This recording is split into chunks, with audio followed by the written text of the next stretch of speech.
Assalamualaikum warahmatullahi wabarakatuh. Kali ini penulis ingin membahas soal penggunaan oli mesin sebagai oli suspensi. Eh, Boleh nggak sih? Apa harus pakai oli hidrolik khusus gitu ya? Karena ya fungsinya akan beda. Satu oli hidrolik, satu oli mesin.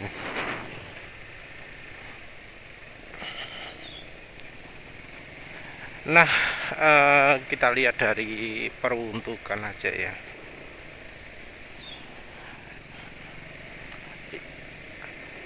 Oli mesin itu gunanya untuk apa? Oli hidrolik itu untuk apa? Eh, Nyebut oli hidrolik ini juga mungkin kurang tepat ya.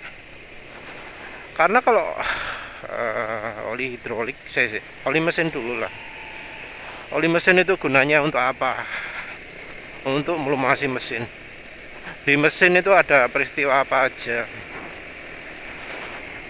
Yang terutama untuk oli mesin kalau dipakai harian itu adalah karena di oli mesin itu ada sisa pembakaran, ada kotoran dari olinya sendiri ya.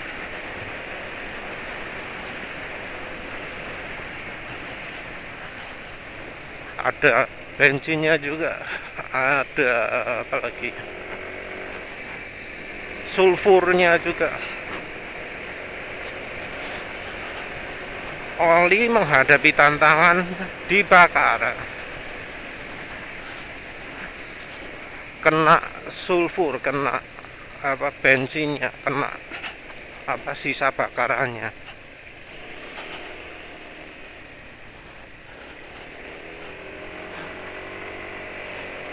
Sisa bakar ini menghasilkan apa, kotoran-kotoran yang kalau dibiarkan akan menjadi varnish. Kalau varnishnya parah akan menjadi sludge. Jadi ada butuh aditif deterjen dan dispersan biar kotoran-kotorannya itu larut ke oli, dengan asumsi olinya pelarutnya bagus.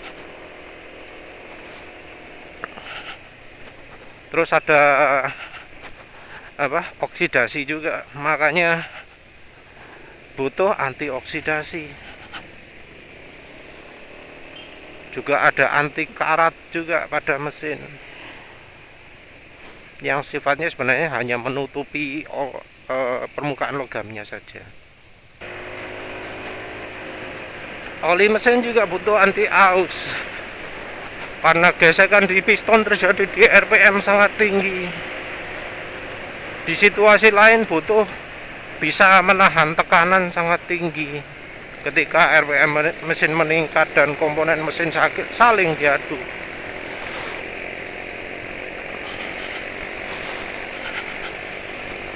Walau mungkin ada yang coba cari oli yang bisa meningkatkan HP, tapi tetap ada yang memilih mengorbankan sebagian tenaga, yang penting komponennya bebas aus. Jadi makin besar HP-nya, makin kental olinya, atau makin banyak film strength-nya, makin banyak aditifnya, begitu.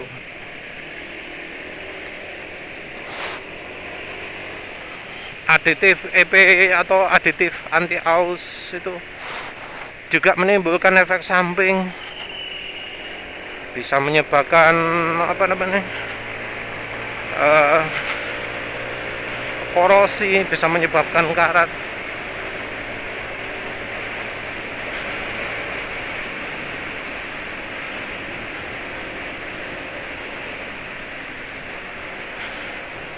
Itu oli mesin. Oli hidrolis gimana? Kalau oli hidrolis, penulis tahunya di pabrik itu dipergunakan untuk sistem-sistem yang membutuhkan tekanan sangat tinggi.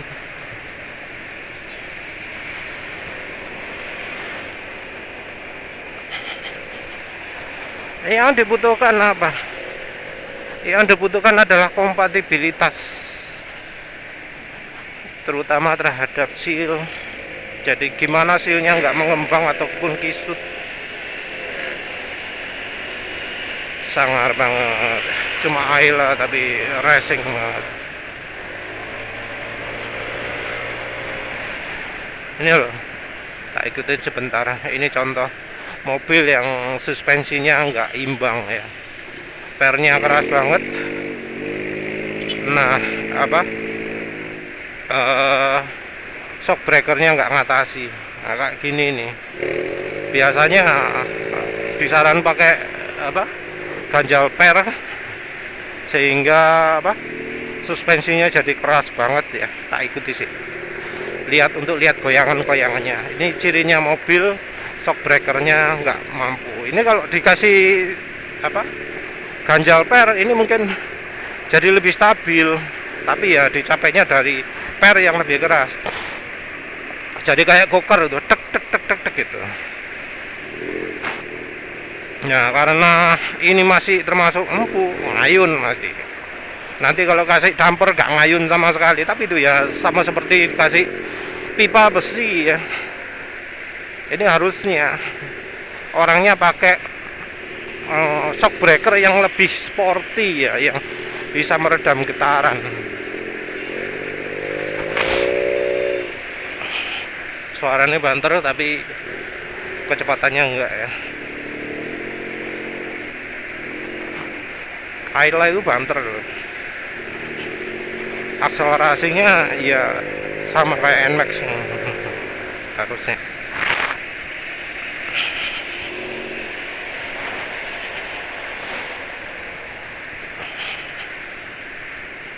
Kembali lagi ke oli hidrolik ya.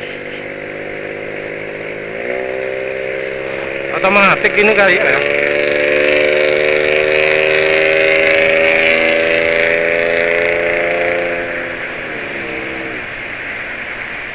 Ya ini tipe matic kali ya, kok suaranya kayak gitu. Soalnya kalau manual nggak gini, langsung ngok gitu. Nah balik lagi ke hidrolik. Hidrolik itu butuh kompatibilitas terhadap seal.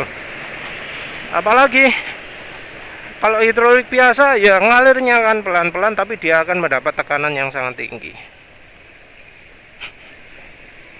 Aditif apa yang dibutuhkan? Nanti penulis cari aja lah ya. Gak siap.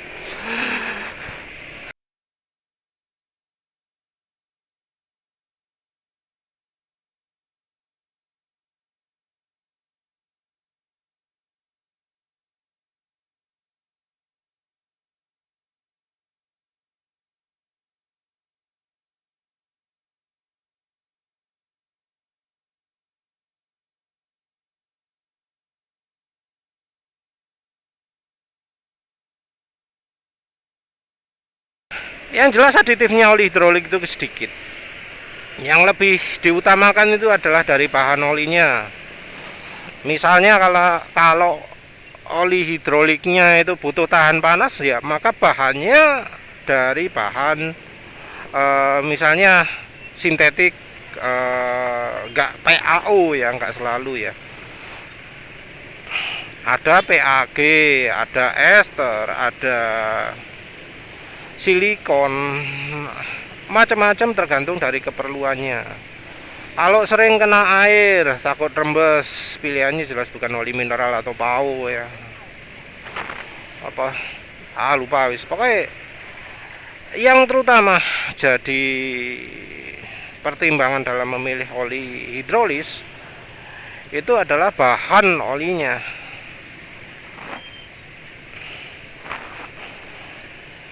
Nah kalau oli suspensi gimana? Kalau oli suspensi menurut penulis agak beda ya dengan oli hidrolik itu ya. Karena apa? Oli suspensi itu dikocok, jadi beda lah ya. Makanya beberapa pabrikan itu mengeluarkan khusus oli suspensi. Ya kalau pabrik suspensi sih yang mengeluarkan kayak contohnya Ohlins gitu ya, mengeluarkan khusus. Tapi kan yang pabrik-pabrik lain kan ada juga ya, merek Oppo, Skyver apa? Lupa penulis.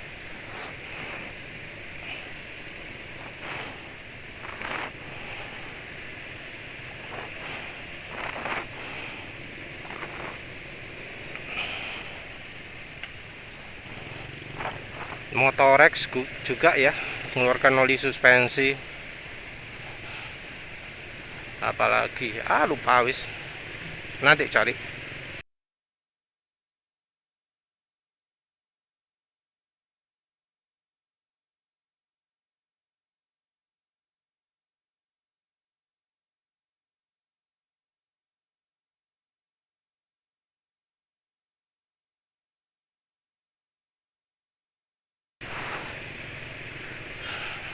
Apa sih yang bikin beda oli suspensi itu? Yang pertama, oli suspensi itu dikocok-kocok. Nggak kayak oli hidrolis ya. Hidrolis kayaknya gak ono sing modal kocok-kocok ya. Jadi oli suspensi itu membuat oli dipaksa melewati lubang kecil. Ada yang kecil sekali, ada yang kecil tok. Kecilnya seukuran gotri gitu ya. Ya kita tahu sendirilah lubangnya yang di suspensi gimana. Ada celah sempit, lubang lubang yang ditutupi oleh valve ya, yang ditutupi oleh klep, yang ditutupi oleh ring. Itu yang jadi jalan lewat oli. Karena memang kerja dari suspensi atau tepatnya shock breakernya suspensi itu adalah dengan memaksa oli lewat lubang kecil itu sehingga timbul hambatan, timbul ngerem ya. Jadi suspensi itu dalamnya ada remnya.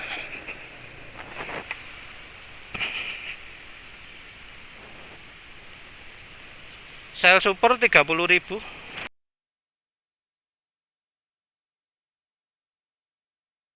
Suspensi itu dikocok-kocok kan. Nah, dikocok-kocok itu lewat lubang kecil. Itu artinya apa yang diuji pada oli? Yang diuji adalah shear stability-nya. Jadi kemampuan menahan sobekan-sobekan. Karena memang ya olinya dapat ujian seperti itu.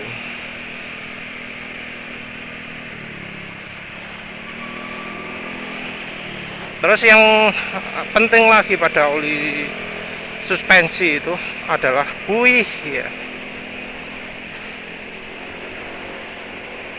Jadi ketika oli dikocok-kocok, ketika oli kepakai di suspensi, itu akan muncul buih.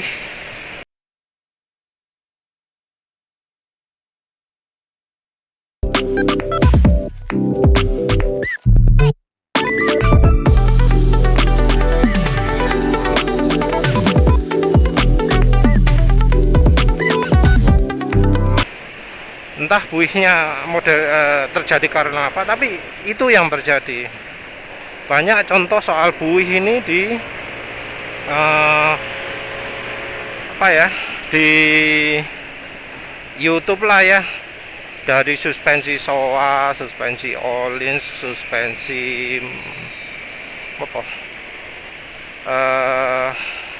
sing monoshock untuk mobil itu apa jenenge mereknya? Lupa.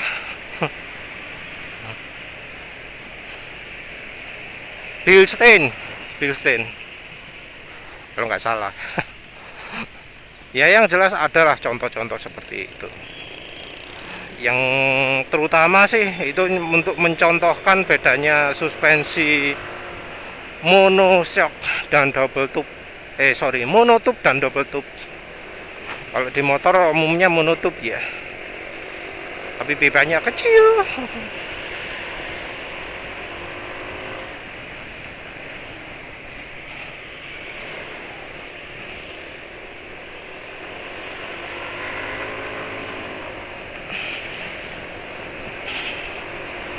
Jadi uh,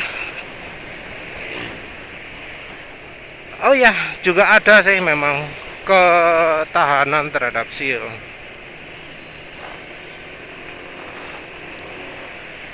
Jadi kompatibilitas terhadap seal juga penting untuk untuk oli suspensi itu.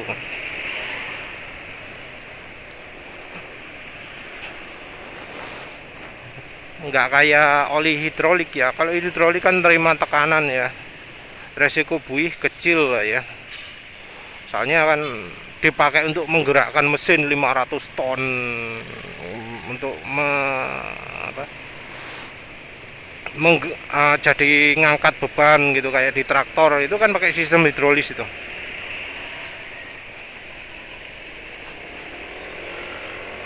Oh iya, kalau hidrolis itu nggak boleh sampai menimbulkan kerak olinya ketika kena panas. Nanti penulis cari lah ya, mungkin di Machinery Lubrication mestinya ada. Ya menurut penulis ya, oli yang tepat untuk suspensi itu adalah oli suspensi. Jadi bukan oli mesin, bukan oli hidrolik. Kalau misalnya nggak nemu oli suspensi ya, pakai oli mesin gimana? Ya bisa aja disebut oli mesin itu speknya ketinggian ya, terlalu banyak aditif yang nggak perlu pada oli mesin. Kalau misalnya beneran ya mau pakai oli mesin, maka resepnya adalah cari oli yang single grade, jangan cari oli yang multi grade. Apalagi kalau oli VI nya tinggi. Kenapa? Ya karena di suspensi itu ono dikocok-kocok kalau pakai oli mesin dia akan bakal jadi encer makin lama dipakai. Jadi ketika panas-panas dipakai itu olinya jadi kayak terlalu encer gitu, jadi nggak fungsi. Uniknya penulis merasakan ini justru di oli di suspensi YSS ya. Aneh ya, makanya YSS itu kalau pilih olinya yang share stability-nya jelek. Jadi kalau siang panas-panas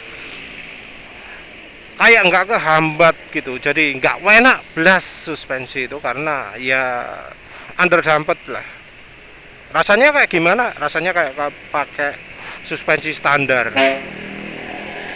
Tapi kalau pagi-pagi, sore-sore, nah itu enak. Hambatannya pas, rasanya empuk banget.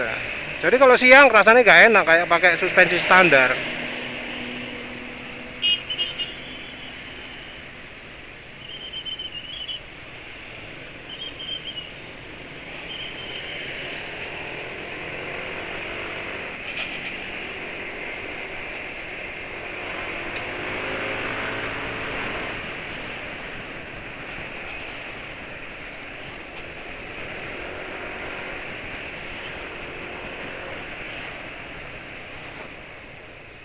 Jadi itu dari sisi ketahanan kekentalan. Pilih yang single grade.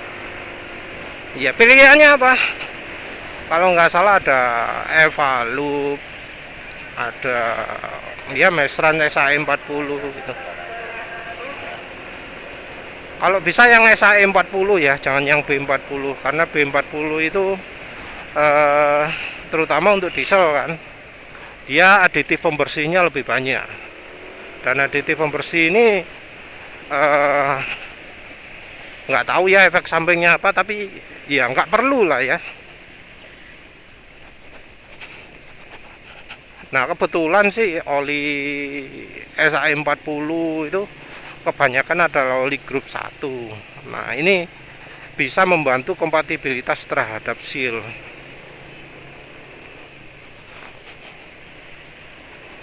Jadi kayak Mestran kayak apa jenengnya, mungkin ada yang pakai Fastron diesel, Fastron Hino 10W40 untuk oli suspensi, tapi ya masalahnya itu oli grup 2 ya,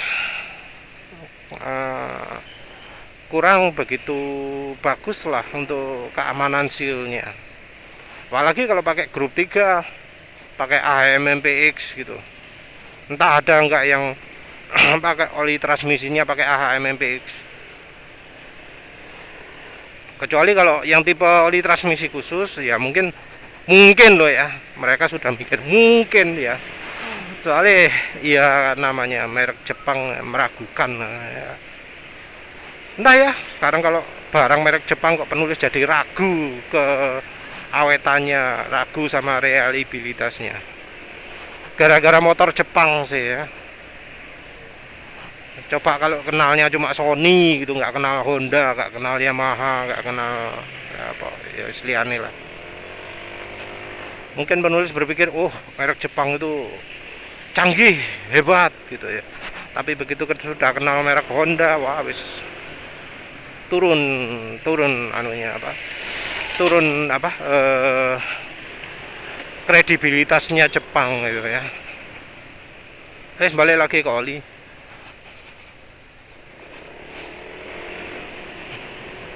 Kalau pilih oli ya itu terutama perhatikan dari sisi kekentalannya. Jadi jangan pakai oli viscosity indexnya tinggi, takutnya oli itu pakai aditif viscosity improver yang banyak.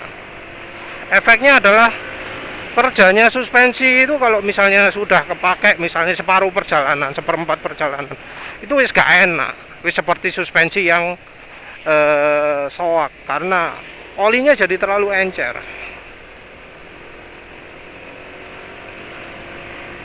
Kalau untuk motor viscosity index tinggi mungkin ya banyak berguna lah, butuh suhu rendahnya segini, suhu panasnya segini. Tapi kalau untuk untuk suspensi beda lagi lah ya, makin encer itu jadi nggak fungsi suspensinya. Terus gimana misalnya kalau yang ada single grade sekarang ini terlalu kental, gimana itu ya, terpaksa kita harus oplos ya. Oplosnya ya misalnya ya dengan minyak goreng, tapi ya kita juga perhatikan lah ya, kalau olinya oli grup 2 campur minyak goreng ya masih ya tergantung oli grup 2 nya sendiri, dia aman terhadap seal atau enggak. Kalau olinya grup 3 bisa kita tambahkan lebih aman ya, karena oli grup 3 nya sifatnya mengembangkan seal, sementara minyak gorengnya bikin seal kisut. Kalau oli grup 3 ya kayaknya minyak goreng nggak bisa banyak membantu ya, tetap minyak gorengnya bikin seal kisut, oli grup 3 nya bikin seal kisut parah. Ya kurang ideal lah ya campurannya.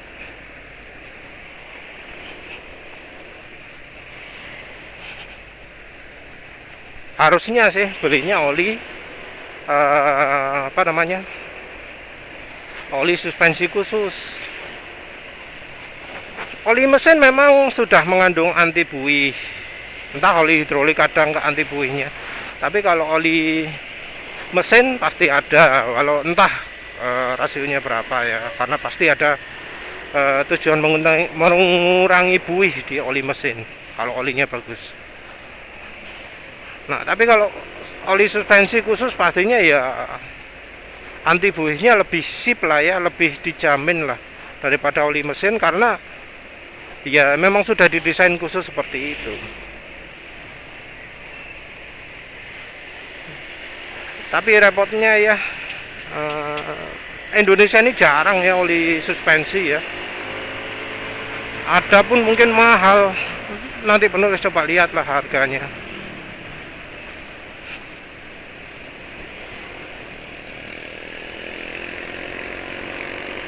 Nanti juga penulis lihat merek-mereknya apa aja. Antara oli hidrolik dan oli mesin pilih mana? Kalau misalnya nggak ada oli suspensi, ya balik itu tadi lah ya. Oli hidrolik bukan oli suspensi. Mungkin kurang tepat. Kecuali kalau ya misalnya oli suspensinya yang bagus gitu ya. Oli hidroliknya yang bagus, mungkin ya sifat anti buih sudah ada juga mungkin. Tapi ya kalau dari data sih oli hidrolik kan aditifnya minim.